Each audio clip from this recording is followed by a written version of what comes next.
the latest in strategic affairs, subscribe to our YouTube channel. Click the bell icon for updates.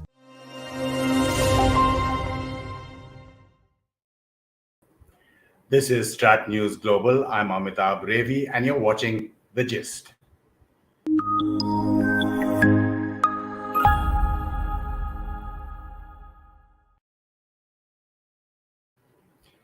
In Pennsylvania is Bill Roggio. He's the editor of the Long War Journal, someone who's been following, analyzing terrorism trends, especially in Afghanistan now for decades, I would say.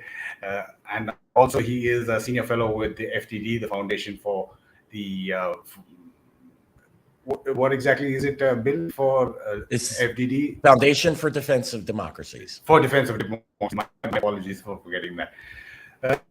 Just get the latest from what's happening in Kabul now. Zabiullah Mujahid, as he now is known, is holding his second press conference, and he was just asked whether the Washington Post report about the CIA chief Burns meeting Baradar yesterday is true. He deflected that question, saying, they're meeting lots of people. But just wanted to get your sense of what's happened now. It's been almost 10 days since the Taliban dove virtually, into Kabul. The Haqqani group is in charge of security. Anas Haqqani, of course, part of the political bureau from Doha, was already there. But Khalil has been having meetings, and the Haqqanis are on both the U.S. Rewards for Justice program and the United Nations sanctions, 1988 sanctions list, right? That's correct. Yes, the Haqqanis are deeply in bed with al-Qaeda. Its emir was identified by the United Nations Sanctions and Monitoring Team several months ago in the report. It's in footnote 11 of that report, where it describes him as an al-Qaeda leader. He and his brothers and sons and uncles and cousins and other leaders with the group have been designated by the U.S., especially designated global terrorists for their ties to al-Qaeda. The ties are strong. When the U.S. was conducting its drone campaign in Pakistan in the 2010s, particularly, numerous Haqqani network leaders and commanders were killed in strikes that also killed senior al-Qaeda leaders. So the Haqqani al-Qaeda ties are undeniable at this point. And, with Sirajuddin Haqqani, it's the emir of the Haqqani network. He's also one of the Taliban's two deputy emirs. What is the Taliban at this point? What is the Taliban's ties with al-Qaeda? The Haqqanis are just one group that is in bed with al-Qaeda. There are others as well, but they're just the most prominent, the most obvious. They're naming governors, again, people who have been freed from Gitmo, from Guantanamo Bay as well, with links with al-Qaeda. So how do you see the Haqqani group, the other links with al-Qaeda and the Taliban, and the ISI sitting? Sure. The Taliban al-Qaeda ties are just undeniable at this point. Even the United Nations Sanction and Monitoring Team has been telling this. This is something we at Long War Journal have covered in depth over the years. U.S. administration officials have tried to deny this. And as far as the ties to the ISI, it's no secret that the Haqqani network is one of the pet Taliban groups of Pakistan's Inter-Service Intelligence Directorate. Without a doubt, Sirajuddin Haqqani has been spotted in Islamabad and Rawalpindi. The reality is if he was an enemy of the Pakistani state, which he should be, because he supports the movement of the Taliban in Pakistan, which has killed tens of thousands of Pakistani citizens, the ISI and the Pakistani military should be rounding up Sirajuddin and his cohort. But the fact that he maintains safe haven inside of Pakistan, which he no longer needs, by the way, now that they own Afghanistan, this would have been put to bed years ago if Pakistan's ISI was actually willing to take out an enemy of civilization. Instead, they embraced Sirajuddin and his cohort, and this is a major reason why Afghanistan is now under Taliban control. As you're saying, we should have dealt with this years back, and 10 years back, 2011, I think, when Admiral Mullen said it was the veritable arm of the ISI, the Haqqani network. Yeah, and how, that's the thing, right?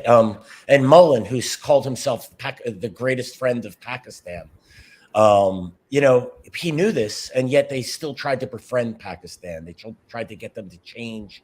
U.S. military leaders, U.S. intelligence leaders, U.S. government tried to get Pakistan to change its ways. But you were asking a cheetah to remove its spots. The ISI has always sought strategic depth in Afghanistan, and the Haqqanis and the Taliban and other jihadist groups have been used to obtain this strategic depth, and they now have it. This is a victory for the terror state of Pakistan. Pakistan has learned that it could use terrorism and supporting jihadist insurgent groups to gain control of territory, and this has, you know, implications far beyond Afghanistan. Pakistan has learned that its use of jihadist groups as a tool of its foreign policy will work. It defeated two, not one, but two superpowers doing this, and you know, I suspect it's now going to turn its sights on Kashmir. Well, I'm going to get to that. I just want to answer one of the questions from our viewers, Saad, who asked, did the CIA head meet the Taliban chief? Is that confirmed? Well, as we speak, Sai, there's a second press conference that Zabihullah Mujahid is holding in Kabul. He's asked a specific question. He defended that by saying that the Taliban are meeting various diplomatic heads.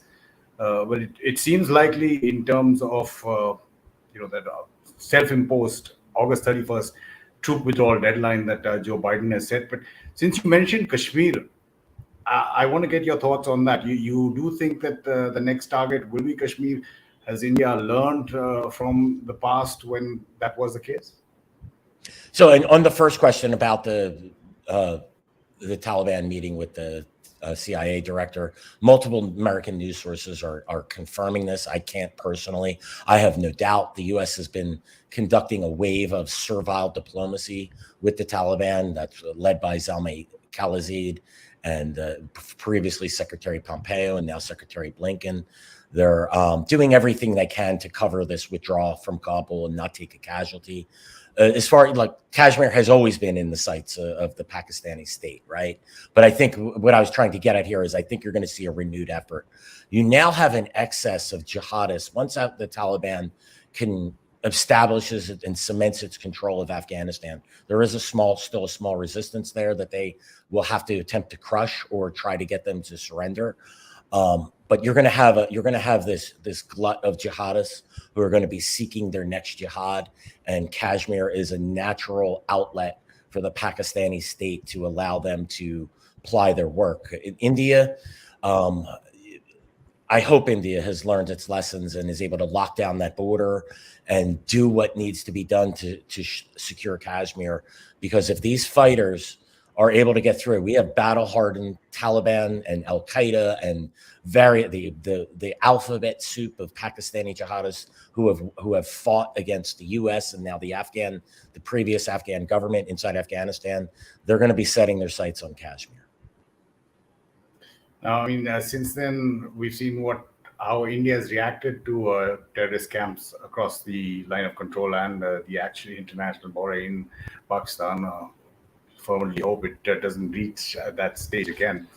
But just look at how Afghan leaders are dealing with the Taliban, and the Taliban is still not, there's talk about some kind of a council with 12 members. They're still trying to project through their PR how they're different from before. What's your take on that, in terms of, Abdullah Karzai, I think a former finance minister is also back there, Afghan finance. How are the Afghans handling this Taliban takeover? Yeah, the Karzai and Abdullah and others, they're essentially hostages of the Taliban at this point. They're being used. They're puppets now of the Taliban, being used to claim that they want to put some type of international, so it has the appearance of international legitimacy and an appearance of that the Taliban is cooperating and reconciling with the Afghan government. But make no mistake, the Taliban are in military control of almost all of Afghanistan. They control the situation politically. Karzai and Abdullah and Atmar and others, they're just merely being used to further the goals of the Taliban to to lie to the West, who has always said that there was a political solution. There never was. It was always a military solution by the Taliban. And what Karzai and others are doing now, just, it's putting a good face on what the Taliban has done. Good face. Do you think it's a long shot in terms of what Amrullah Saleh and Ahmad Masood Jr. are doing in Panshir as well, in terms of Resistance 2.0? Yeah, the Panshare resistance, Northern Alliance 2.0, however, whatever we want to call it at this point, it definitely is a long shot. Saleh has organized the remnants of the Afghan army that fled the Taliban offensives but didn't surrender and didn't go to ground. They've organized in and around Panjshir. It is a long shot. The Taliban has all of the advantages. It controls strategic terrain. It has to have at least 150,000 to 200,000 fighter under its command. It has all the fruits of the weapons systems, Humvees, and even helicopters that I've seen Taliban fly, rifles and ammunition and artillery pieces that are going to help support the Taliban. But Panjshir it's formidable terrain, and the Panjshiris have shown in the past that they're willing to defend it. So again, it's a long shot, but if anyone is interested in the prospects of a resistance to the Taliban, it's the last best hope. It's the only game in town, and I don't believe the West and India and other countries should just cede Afghanistan to the Taliban control. They should make them pay a price, and they should support a group that is led by who is the legitimate president of Afghanistan, Amrullah Saleh, based on their constitution. Well, this is a question that you love because you've been talking about it for over a decade, I think. Sushil Kumar asked this question. Sushil Kumar Parija 13. How credible is US intel on al-Qaeda, Taliban being no threat to the US and its partners? So I think we've seen with this entire, particularly the end game of the fall of Afghanistan, that just how valuable U.S. intelligence has been.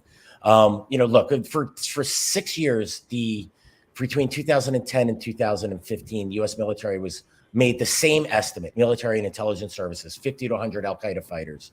Then in October 2015, they raided a camp in Kandahar and killed 150 al-Qaeda fighters.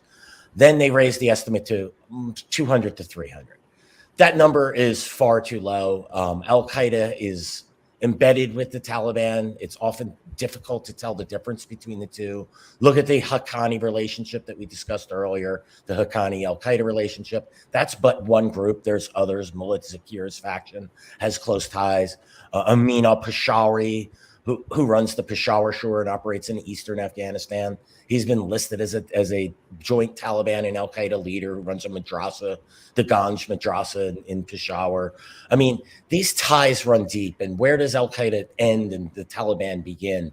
These are the questions U.S. intelligence has. It's become a political issue here. If the U.S. is to withdraw from Afghanistan, it has to maintain that the Taliban al-Qaeda threat is minimal. So that's the only way to make the case to the American public. So that's what they've done for the past decade. And those estimates have been wildly wrong. U.S. intelligence really needs to look inside itself and make an honest assessment of what the Taliban al-Qaeda relationship is.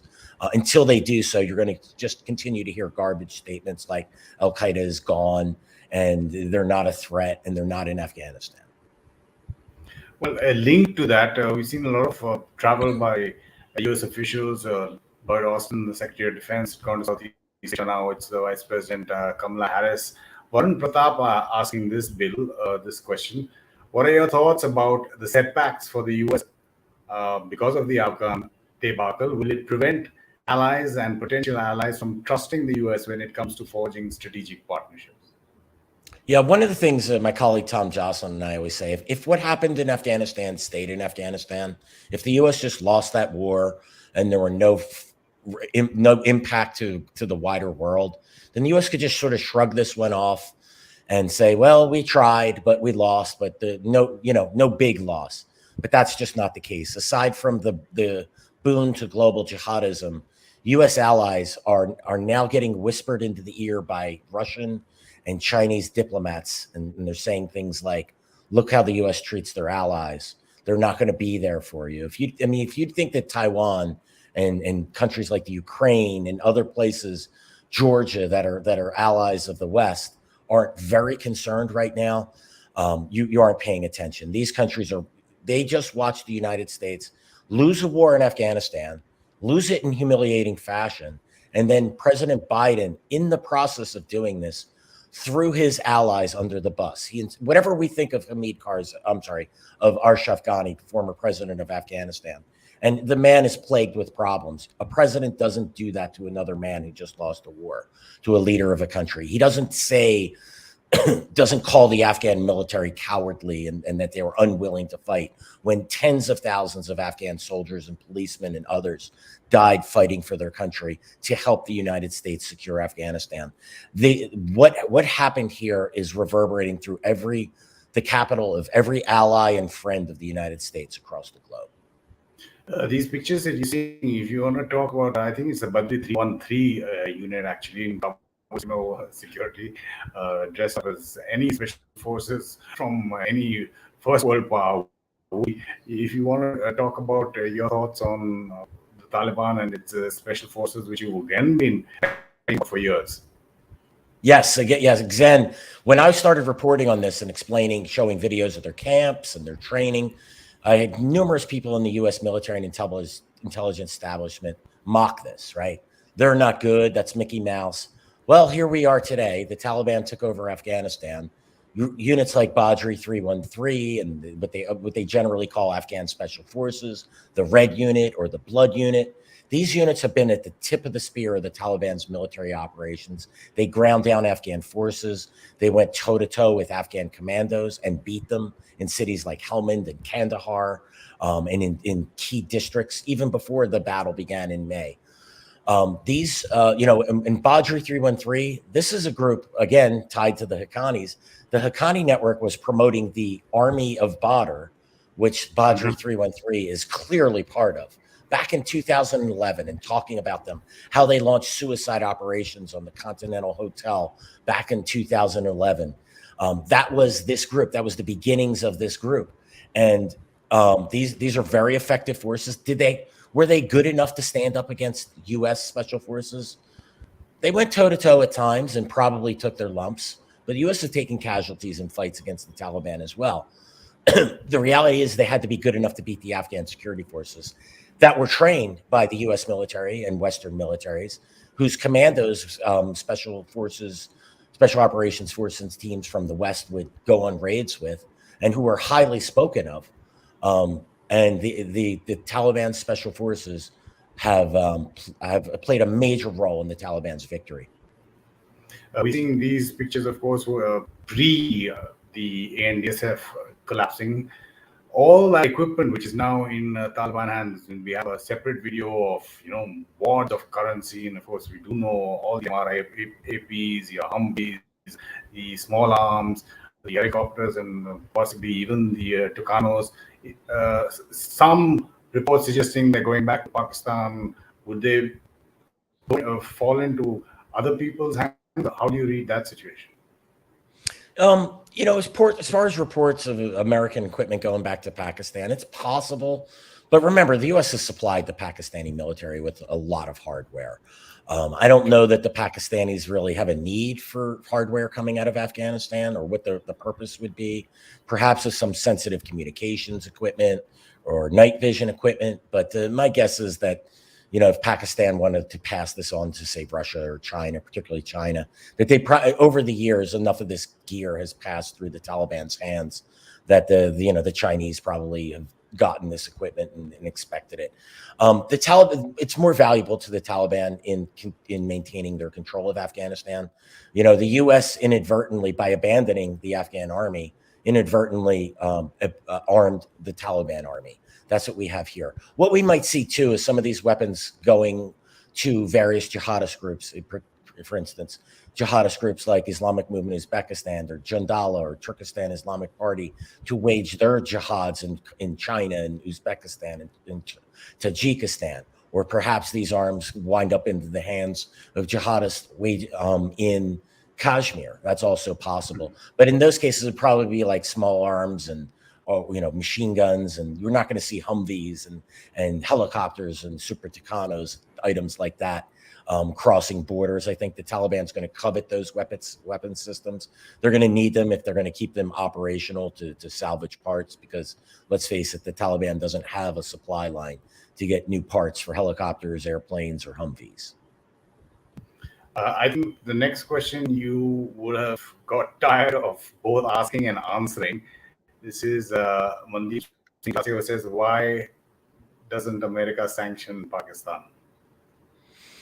Yeah, the United States has just been fearful of Pakistan for being a nuclear state. The reality is by mid to late 2000s, it was abundantly clear that Pakistan wasn't going to do what the Bush administration wanted, which was to be a U.S. ally in the fight against al-Qaeda and the Taliban.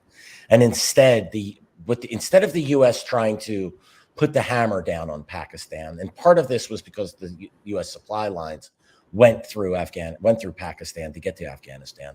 They just tried to bribe them, and they kept trying to do this, and did this for a decade until the Trump administration said no more.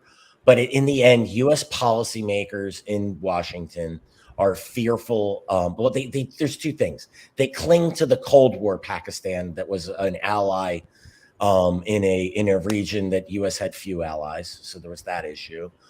So that's clung to. U.S. military and intelligence officials and State Department officials, they have this bizarre notion that they could change the behavior of Pakistanis, and if they maintain a relationship, that ultimately the Pakistani elites will come around. But ultimately, they're fearful of the Pakistan's nuclear status. What could happen? Could nuclear weapons get into the hands of jihadists? But if you need to have those thoughts, then maybe that country isn't the one that you want to be an ally with, right? If that's your biggest concern, of Pakistan somehow handing over nuclear weapons to terrorists, then Pakistan probably isn't your ally, and maybe you should have done something different. And the reality is that the Taliban would never have gotten to where it was. It would not be in control of Afghanistan without the direct support of the Pakistani state, of the ISI, of the military, of political leaders who have supported the Taliban and other jihadist groups that are directed at India and other countries. As the elites that have supported these, they needed to be targeted and sanctioned. They needed to work up through a policy of taking apart the support for the Pakistani state and calling out individuals and organizations and designating them, and then seeing. And that's what should have happened, and we would have seen if Pakistan would have changed. I'm going to tell you one thing: if the U.S. cut off all financial support and designated Pakistan as a state sponsor and cut off its ties to international banking and trade and sanctions, and then turned around and armed India and told India that whatever weapons we give you, put on the Pakistani frontier. I mean, I can't prove this, but I suspect you'd see Taliban leaders dead in the streets of Quetta and Miram Shah and Peshawar. I think once you hit the pocketbooks of these Pakistani elites, that there could have been a sea change. The U.S. never tried it, and here we are. Afghanistan is under Taliban control. There's a super chat, Sanjay Jha, I think. Let me try and put that up. Sanjeev Jha, I beg your pardon. Thanks, Sanjeev. Bill, don't you think we are fighting a war against an ideology, and waging a war against people will not help the cause, no matter how sophisticated the army is? So I think that what we saw in Afghanistan is proof positive of that, right? The Taliban didn't have an air force. Weapons were, nothing in comparison to what the Afghan state had. But what it did have was, as you said, an ideology. It was religiously motivated in its perverse interpretation of Islam. That's what the Taliban had on its side the whole time. Its fighters were willing to fight and die for its cause. They believed they will be martyrs. They were willing to conduct suicide attacks to achieve their goals. I mean, look, the Mullah Habibatullah Akhundzada, his own son, was a suicide bomber in Helmand province. Yeah. He's a believer. They're all believers, and Maybe not fully so in the rank and file. I'm sure some fight for various reasons, but at the end of the day, they control the narrative. And the West and allies never wanted to recognize this because, particularly in my country and in Europe, religion is icky and it's something we don't want to deal with. We don't want to recognize that there is an actual religious motivation, because if we recognize that, then you'd have to make some very hard decisions. And what everyone wanted to avoid, what our policy elites wanted to avoid, was, a clash of civilizations, a religious war, a crusade, all of these things that they were afraid to be branded with. But then they were branded with it anyway. Islamophobia, et cetera, et cetera, et cetera. The most important targets in these wars wasn't a military leader or an al-Qaeda external operations leader or something like that. It was the mullahs who gave them the religious justification, who issued the fatwas, the religious decrees that allowed the Taliban and al-Qaeda and all these other jihadist groups to have the justification to carry out their operations. It's a complete mess at the Hamid Karzai International Airport over the last week. It won't get any better because there's a self-imposed August 31st deadline that the US troops are supposed to withdraw. Now, many G7 members, including the UK, Germany, France, or maybe even Australia, asking for an extension of that. The Taliban have warned of consequences if that happens. So it's going to get into a more of a logistical and humanitarian nightmare. Yeah, absolutely. I mean, so if the U.S. military wants to achieve leaving Hamid Karzai International Airport by August 31st, it has to start pulling out its forces now. And it would have to do that in the midst of, while it's trying to evacuate. I believe the number I saw in the last 24 hours was 20-something thousand, 21,000 people were evacuated. How are you going to do that when you're going to have to draw down the perimeter, shut down operations? This was a self-imposed, just like everything that the Biden administration, when it announced the withdrawal, these are self-imposed, self-inflicted wounds. That deadline for August 31st, it's one he made and one that was never properly considered. So I will say this: the Taliban, when the U.S. didn't leave Afghanistan by May 1st, as it was supposed to do with the Doha Agreement, the Taliban rattled sabers, but it really never did attack U.S. forces. It set its eye on the prize of taking over Afghanistan. Now, will the Taliban risk the wrath of the United States and launch attacks on the airport or U.S. personnel? That's the real question here, right? My guess, I don't want to guess. I'll just say it's possible that the Taliban just allows, makes things more difficult. One of the things that dragging this out is it's humiliating. It's on national television. It's the lead story on U.S. networks, and that's humiliating, and it's political nightmare for the Biden administration. And the Taliban is getting propaganda victory after propaganda victory in every one of these images that goes across. So it may allow this, even if it doesn't like this. But then there's also the possibility that the Taliban, the U.S. has worn out its welcome in Afghanistan, and the Taliban wants the U.S. out. What happens to those Americans and others who need to get out of the country if the U.S. doesn't go past August 31st? No one that I know believes that all of the Americans will make it out by that date. So it's going to be extreme. It is the story to watch right now. Right, and you've been personally helping both the U.S. and Western as well as Afghan people who are under threat get out of Kabul. But it's been extremely heartbreaking in terms of individual stories that we've seen, and it hits you only when you hear of those individual stories and not statistics in terms of the number of people who are outside the Hamid Karzai airport trying to get in. You saw what those pictures, horrible pictures. Bilal Sarwari was one of those journalists who we all know and have been following for first-hand reports, both positive and negative. And he had to leave. He's currently safe in, I think it's in Doha, and still continuing to follow developments there. But it's stories like that actually, hit you really hard. But once you know of individuals instead of statistics that come into our drawing rooms, even though those pictures are horrible.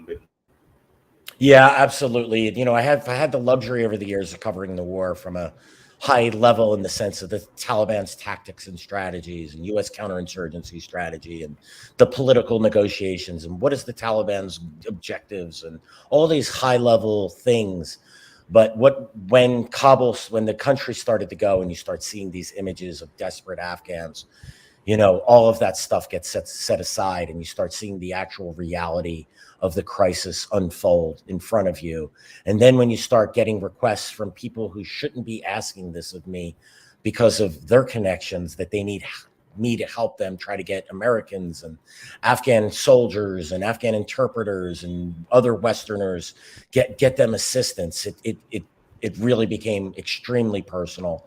I've had I'm fortunate to help one American family of 5 with young children get out of the country. And it's, their passports are in my inbox. I could see their family. It looked like my family 10 years ago. It's just heartbreaking. I know that the difficulties that they had trying to run that cordon to get to the airport, that American citizens would have to put their young children at risk because an administration couldn't possibly foresee that the Taliban might actually swiftly take over the country. You keep hearing American leaders. Secretary of Defense Austin was the latest that said we couldn't have foreseen the Taliban taking control of Afghanistan in 11 days. That offensive began on May 1st. It culminated in that final 11-day operation. But military leaders were denying this, and they put Americans and Afghans and other Westerners and allies at risk because they couldn't see what was happening while it was happening. They pretended everything would be okay, that the Afghan government would survive. And that put people's lives at risk. It sent the wrong messages to Americans who were in Afghanistan when they see their leadership saying, all is well, the Afghan government isn't in danger of collapsing. And that's how this fiasco happens. And that's how these people who, I'm not alone in this. There's every journalist I'm talking to, because remember, this is a war that's gone on for 20 years. And journalists, many journalists, almost every journalist has cycled through Afghanistan at one point or another. They know interpreters and drivers and fixers and handlers and friends and who they partied with in Kabul and just a host of people that they become friends with. And they're everyone. There's a network of people that are out there trying. We all play just a very small part in this. I don't want to inflate my role, but it's, and when all this started, the reporting and following what was happening, that was important. But if that email came or that text came across my desk or that phone call and that I was to help, that was my number one priority, because, at the end, it's about helping those who need help. Well put, Bill Roggio, and thank you on behalf of some of our Afghan friends and of course your American colleagues for helping, and thank you for your experience and expertise here on StratNews Global as we closely monitor the situation in and around Afghanistan. Thanks, Bill. Thank you, Amitabh. It's a pleasure to join you. Pleasure's all ours. And thank you to all our viewers who joined into this live session, contributed with their questions and their comments. Many of them I couldn't take. And I also would welcome and thank our viewers who see this subsequently as a stream on YouTube, to keep following us on our social media handles. And if you haven't subscribed to our YouTube channel, do that as well. You've been watching The Gist on StratNews Global. I'm Amitabh Revi.